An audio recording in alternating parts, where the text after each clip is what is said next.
At this time, I'd like to welcome you and thank you for joining us for today's webinar presentation, The Environmental Effects of EV Investments.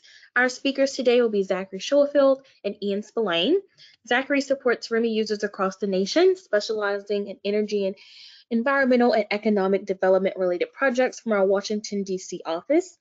Ian is a member of our business development team and works with our Washington, D.C. team to support governmental and national agencies in need of economic modeling solutions for their pending policies and programs. Following the presentation, there will be an opportunity to have your questions answered. Please feel free to submit your questions in the Q&A submission portal, and our presenters will answer them following today's presentation. At this time, I will hand it off to Zachary and Ian to begin the presentation. Great, thanks, Dee.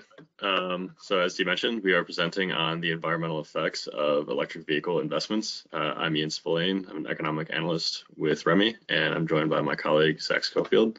We're really excited to present our results to you today, so thanks for taking the time out of your day to join us. So we're going to go over a brief agenda here. We're going to give a little introduction to REMI and the economic modeling practice. We'll then go into a bit of background on electrical vehicle or EV investment, and then hand it over to Zach, who's going to do some discussion of the E3 Plus model and the simulation that we ran for this webinar, and go over some notable results. And then we'll wrap up with conclusions and have time for Q&A at the end. So as Dee mentioned, please feel free at any time. If we didn't go into enough detail about something or any questions come up, please just use the GoToWebinar chat feature and enter in questions there, and we'd be more than happy to answer them at the end. So a bit about us, for those probably have varying degrees of familiarity with REMI. We're the nation's leader in dynamic local, state, and national policymaking. So REMI was founded on the single goal of improving public policies.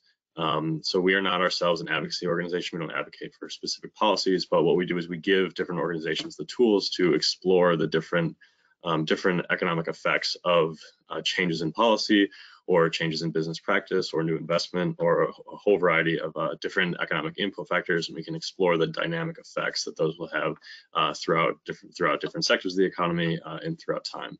So we were founded in 1980 on the idea that government should be able to test the effects of any policies before they're actually enacted. A little bit more about us and our representative clients. We're used by a wide variety of different organizations, everything from universities to consulting firms to think tanks. We have a whole suite of different models that specialize in different aspects of economic analysis. And so our clients have found a wide variety of uses for them. So at REMI, we're very proud of the work that we do in our models, and also so of the great work that our clients are able to do with the assistance of our economic modeling. So now we'll go a bit into the background on the current events of electrical vehicle investment and where it is currently. So it's obviously been in the news a lot in the last 5 or 10 years, with companies like Tesla really making a big impression in the market. EV sales have been growing steadily, and they are projected to continue to do so throughout the next decade. By 2030, they are, based on conservative estimates, should be on the current trend about 10% of market share by 2030. But we'll see in the next slide, there's some government incentive programs to try to increase that even further. So just looking at the layout of carbon emissions in the United States by economic sector, that red bar at the top is CO2 emissions from the transportation sector. So as you can see, transportation accounts for a pretty significant amount of the overall CO2 emissions in the United States. And so there's intuitively switching away from gas-powered cars to EVs would have a big impact in reducing that and mitigating that, helping the US meet its carbon goals for the future. One sort of caveat to that, though, is obviously an electric car itself doesn't have any emissions like a gas-powered car, but the source of electricity that car runs on obviously has some carbon emissions itself. So if the electricity that powers that car was generated in a coal-fired plant, there are some CO2 emissions that can be allocated basically to that car ride. So if we're switching from gas-powered cars to electric cars, we're interested to see what is the actual reduction in emissions. So now we'll look at a bit about where electricity really comes from in the United States. So this is electricity generation by source. It's more or less been dominated by coal for the last 50 years, but there has been a slight dip off. So coal is the bottom, that brown area at the bottom. Coal has been decreasing in the last 10 years or so. One, because governments have tried to move away from it because it's so carbon intensive, and also the economics of energy are changing. So with the advances in hydraulic fracturing, natural gas has become a lot cheaper. And then we also see renewable energy. So photovoltaics and wind energy is becoming more cheaper, more economically viable, and also more widely available. So this has a big impact for the environmental impacts of the transition to electric vehicles, because if the electricity is being generated by cleaner sources, that makes the EVs in general a much cleaner source of transportation. So just some wrap up on the background of the expansion of EVs. Total cost of ownership has been steadily decreasing, which is driving the increase in ownership. Not too long ago, Tesla was sort of considered a high-end luxury car, and now it's becoming more and more affordable. And there's a lot of more typical American manufacturers like Ford and GM that are moving more into that electric space. The range and usability has been steadily increasing. So those who currently do not want to purchase an electric vehicle, they cite two main reasons, being that they worry about the range, how far they can go from A to B before they have to get another charge, and then also the reliability. So there's a gas station on almost every corner across most of the country. We don't yet have that reliability and availability for EV charging stations. But as those two concerns are mitigated by the increases in the battery capacity and the rollout of more EV charging stations, more and more people are willing to consider buying an electric vehicle. The transition to EVs has great government support with the current administration. The Biden administration is aiming for 50% of new car sales in 2030 to be electric cars. And the American Jobs Plan includes $15 billion to advance EV use. And that includes government outlays for 500,000 new charging stations, as well as tax incentives for EV ownership. And then there'll be a multitude of economic effects that will result from this transition. As we mentioned, shifting from using so much petroleum to generating more electricity will have a few ripple effects through the economy. There is also a potential for the U.S. to capture a greater share of the auto market. The U.S. auto market as a percent of global market share has been declining since the 70s, but there's a lot of sort of momentum behind EVs development and manufacturing in the United States. There's a chance for big economic growth there. And then there's also the construction of new infrastructure. So along with the infrastructure bill, building new roads and highways, there's also government-supported they're subsidizing of EV stations, but also just as a private venture, more and more companies are looking towards how to profitably install EVs charging stations across the country. And with that, I'm going to hand it over to Zach, who's going to discuss the E3 plus REMI model and our simulation that we did for this webinar. Great, thank you, Ian. So like Ian said, what we want to take a look at today is as the economy transitions toward more electric vehicles, what are the carbon savings, if any? In order to make that analysis, we use our E3 plus model.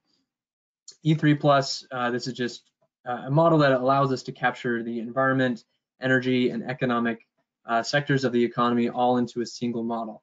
And so we have all the basic economic inputs and variables native to the other models that REMI offers, but E3 plus has additional variables that allow us to take a look at the energy sector.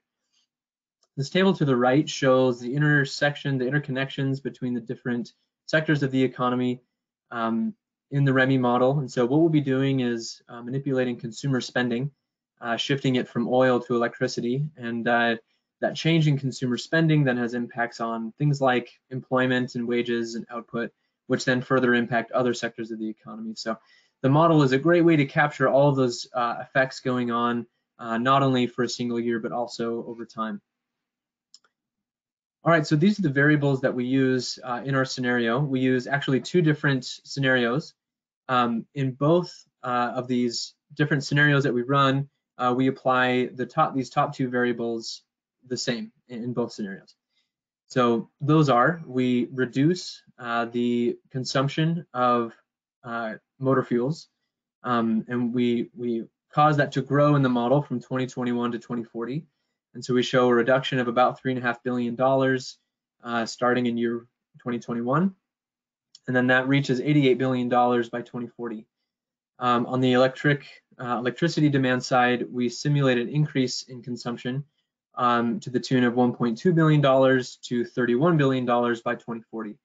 Now at the bottom of the slide deck, which you'll receive after this webinar, there's a little bit more of an explanation on the methodology that we use to get to those numbers.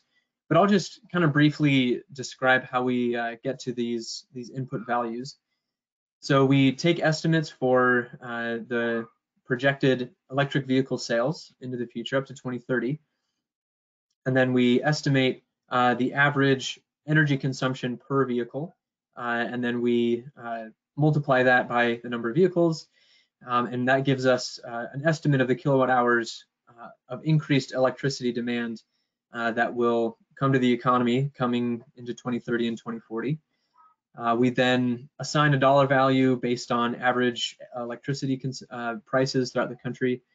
And then on the motor fuel side, we do a very similar analysis. We take that estimated number of electric vehicles, and we assume that that electric vehicle will replace an average motor fuel, petroleum consuming vehicle, and then assign dollar values, and that's how we get to $3.5 billion and increase to 88.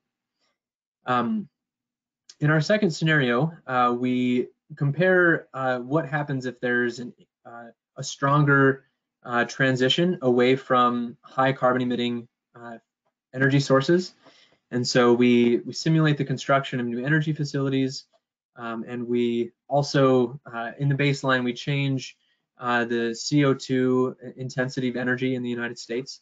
And so essentially we tell the model that for each unit of energy demanded in the economy, there will now be a smaller portion of carbon emissions required. And so we run these two models, and we found some pretty interesting results that we'd love to share.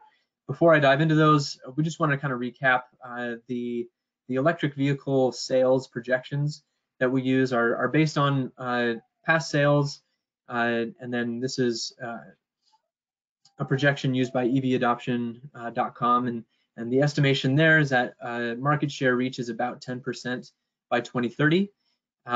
As Ian mentioned before, there's momentum at the federal level to increase that market share to 50%, but we use that conservative 10% value just given the information that is at hand currently. Okay, let's go and dive into the model results. All right, we'll start with CO2 emissions. You're seeing three different sets of lines here. That dashed and dotted line is the CO2 emissions related to the electricity sector. You can see that there's a slight increase in carbon emissions over time. That's to be expected. We're going to increase demand for electricity. There's some carbon emissions associated with electricity, and so emissions will go up. That dotted line that you see at the bottom is carbon emissions related to petroleum, and those are, as expected, dropping because we're reducing the consumption of oil. This solid line that you see, both the blue and the red line, show the combined interplay between the electricity demand emissions and the petroleum emissions. And you can see that in both scenarios where there's a strong transition to renewables or non-carbon or less carbon emitting sources, and one where there's not, there are still very significant CO2 emission gains in the economy. We're dropping upwards of 250 or 300 million metric tons a year by around 2040. And what we thought was interesting is this is true whether there's a strong transition to renewables or even if there isn't.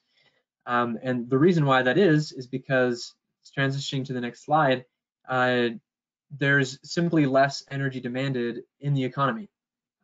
If you convert the electricity demanded and the barrels of oil demanded, if you convert those to BTUs of energy, then electric vehicles simply require fewer BTUs of energy to drive. And so on a per 100-mile basis, electric vehicles just require less energy. And so this was we thought a very interesting find, that even if you're transitioning an electric vehicle to an electricity source that is coal or natural gas, there is still some kind of carbon emission gain. Now, certainly, if that energy source is non-carbon emitting, there are further environmental gains, there are further CO2 emission gains, but it's interesting to note that that is not a requirement for there to be CO2 emission gains in this scenario. All right, and if we take a look at those CO2 emissions by region, we learned some other interesting facts. So these are the 8 regions defined by the Bureau of Economic Analysis. These are the regions housed within the model that we use. And you can see that we have some regions dropping their CO2 emissions much faster than other regions. Now, this is likely a product of the way that we use our inputs. So we simulate that the change in spending will be allocated across the country according to population. And so because the Southeast and the Far West regions of the United States are the most populous, those are going to be the regions that transition harder, that have larger swings in oil demand. Those smaller population regions like the Rocky Mountain and New England, even if the same proportion of the population shifts to electric vehicles, just because those populations are smaller, there will be a smaller overall CO2 emissions reduction. But we do see, I think the lesson to be learned, however, is that the CO2 emissions change will not be uniform throughout the country. At least the REMI model does not predict that they will be uniform throughout the country. This has much to do with where population centers are. All right, now taking a look at the economic outlook of how such a transition impacts the economy, we find additional evidence that on this type of scenario. So initially, we see that for many economic indicators, the change is flat or slightly positive. Things like disposable income, things like the price index and total employment, they hardly change, and maybe there's a slight increase towards the end. But overall, you can probably call that just a net zero change in those economic variables. Now, output and GDP do have this downward trend over time. If you look at the y-axis here, the actual percentage change on GDP is rather small. We're looking at tenths of a percent by 2040. But perhaps the reason why we're seeing this decline is we're moving consumer spending from a relatively productive sector of the economy and transitioning it to presumably other, less productive industries. But overall, I think the story to be told in these variables is that the economic impact of transitioning from from motor fuel, petroleum-based vehicles to electric vehicles is slight and probably not strong enough to either cause a boom or a bust in the economy. All right, those are the main results we wanted to share. Let's go ahead and dive into draw some conclusions from that information. So on the emissions savings side, we find that the transition to electric vehicles will reduce carbon emissions in the United States. That's true whether there is a strong transition to renewables or not. We were looking at reductions at about 300 million metric tons a year. And so if you remember back to the previous slide, the average transportation-related carbon emissions in the United States bounces between 1,500 and 2,000 million metric tons a year. And so this takes out quite a large chunk. This could be a fifth or a seventh of those carbon emissions.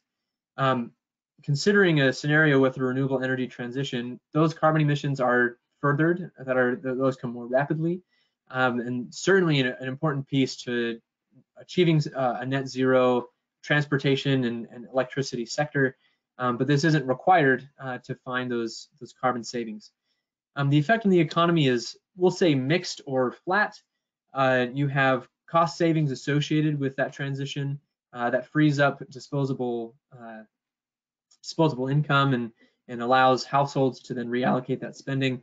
but there are moderate reductions in GDP and output that it will have impact on the economy. And lastly, we wanted to point out some of the potential shifts, potential errors in this forecast. And so the rate of electric vehicle deployment certainly will have a huge bearing on whether this carbon savings is realized. So if there is federal efforts, if there's federal dollars that go towards that transition, then certainly the outlook will look a little bit different. There will be a greater carbon emission reductions.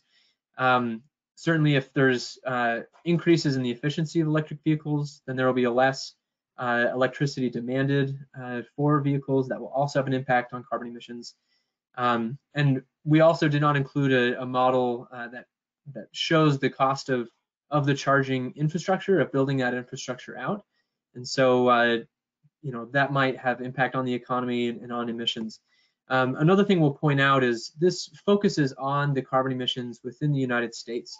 And so, we don't incorporate all the carbon emissions from the international markets that will be required to build the electric vehicles. And so if there's going to be a shift in demand for resources to other nations that have more carbon emissions related to their supply lines to their electricity sector, then that will also represent a change in the carbon emissions. But I think the overall story for the United States is pretty clear, and that is a transition from gas-powered vehicles to electric vehicles has the potential to reduce carbon emissions quite significantly in the United States. All right, and I'll pass it back to Ian. Great, thanks, Zach. So just to wrap up here, it's going to be such an issue that's going to be in the news for the foreseeable future, and why we think that economic modeling is such an important tool for electric vehicles specifically, but also just in general for all of our clients. Gives us the ability to clarify the issue at hand. So in this case, to clarify the environmental and economic effects of EV investment, and to try to isolate the effects of those different variables. So obviously nothing happens in a vacuum. As Zach was going through the model, you notice there's a lot of different economic variables at play, but an advantage of modeling is that it allows you to isolate the impacts of any different individual characteristics of a simulation that you're looking at. It allows us to predict the magnitude of these economic and environmental changes. One great advantage of the E3 Plus model is that it's built to simultaneously examine both the environmental impacts, as we saw with the CO2 emission reductions, but also to see how that's going to interplay with the economy. We saw that it was relatively flat in terms of most economic indicators, GDP, employment, disposable income. But we can see as we tinker with maybe the different assumptions that we make, we can see how those different situations will impact the economy differently. And it also allows us to quantify those changes and make relevant comparisons throughout time to try to chart a successful course. And lastly, it's a great tool in terms of informing other people of where your decision making is coming from. So it can be used to inform public policymakers, or also used by policymakers to inform their constituents about why they think one area or one project is worthy of public investment. And it can also be used to communicate the costs and benefits of electric vehicle investment or any other issues that can be modeled with economic modeling.